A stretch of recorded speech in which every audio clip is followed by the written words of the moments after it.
ডারউইনে অস্ট্রেলিয়াকে হারিয়ে যে ইতিহাস গড়েছে বাংলাদেশ, সেটা শুধু একটা টেস্ট জয় নয়। বিশ্ব টেস্ট চ্যাম্পিয়নশিপের পয়েন্ট টেবিলে রীতিমতো লাফ দিয়ে উঠে এসেছে নাজমুল হোসেন শান্তর দল। 5 টেস্টের মধ্যে 3টি জিতে এখন পয়েন্ট জয়ের হার 66.67%। টেবিলে চতুর্থ স্থানে বাংলাদেশ, কিন্তু ফাইনালে যেতে হলে শীর্ষ 2-এ থাকতে হবে। আর সেই সমীকরণ ঠিক কতটা কঠিন, বিস্তারিত থাকছে প্রতিবেদনে।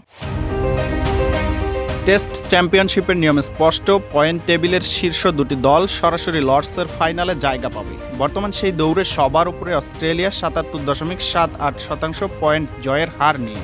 বাংলাদেশের কাছে হেরে কিছুটা পয়েন্ট খোয়ালেও শীর্ষস্থান এখনও তাদের দখলেই। দ্বিতীয় অবস্থানে দক্ষিণ আফ্রিকা 75% পয়েন্ট নিয়ে, আর তৃতীয় স্থানে নিউজিল্যান্ড, তাদের পয়েন্টের হার 72.22%। এই 3 দলের ঠিক পেছনেই এখন বাংলাদেশের অবস্থান।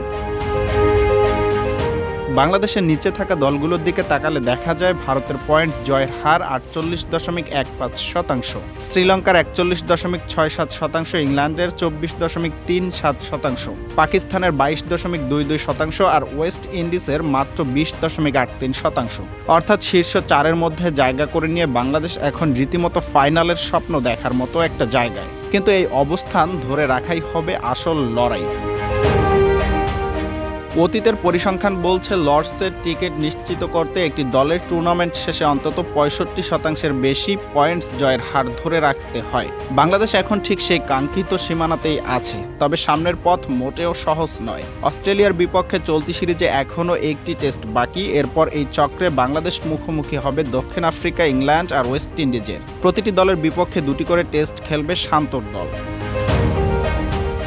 এই সিরিজগুলো থেকে অন্তত 60-70% ম্যাচ জয় বা ড্র নিশ্চিত করতে হবে বাংলাদেশকে, তবেই ধরে রাখা যাবে ফাইনালের সম্ভাবনা। পাশাপাশি একটা বাড়তি সমীকরণও কাজ করবে বাংলাদেশের পক্ষে। পয়েন্ট টেবিলের উপরে থাকা দক্ষিণ আফ্রিকা আর নিউজিল্যান্ড যদি নিজেদের মধ্যে মুখোমুখি হয়, তাহলে তাদের মধ্যে পয়েন্ট হাত বদল হলে বাংলাদেশের জন্য সুযোগ আরও বাড়তে পারে। এর পাশাপাশি একটা সতর্কতাও থাকছে, স্লো ওভার রেটের কারণে যেন কোনো পেনাল্টি পয়েন্ট খোয়াতে না হয়, সেদিকে বিশেষ নজর রাখতে হবে টিম ম্যানেজমেন্ট, কারণ সামান্য পেনাল্টিও বদলে দিতে পারে পুরো সমীকরণ।